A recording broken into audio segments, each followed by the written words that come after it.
माहिती निश्चितपणे करू.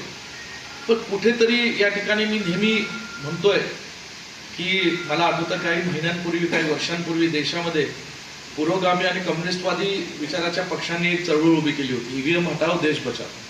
आणि हा विचार कधी कधी सारखा मनाला खतखत करतो की खरोखरच काहीतरी गोंधळ आहे का, काही खोळ आहे का.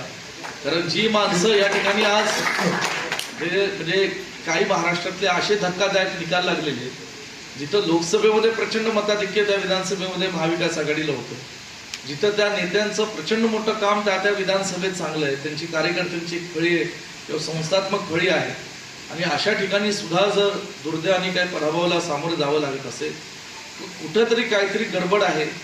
किंबहुना जे काही या ठिकाणी धनशक्तीचा प्रचंड मोठा वापर हे महाराष्ट्राच्या राजकारणात दुर्दैवाने होऊ लागलेला आहे. या सगळ्या गोष्टींपासून जर आपल्या सर्वांना वाचायचं असेल, लोकांना वाचवायचं असेल,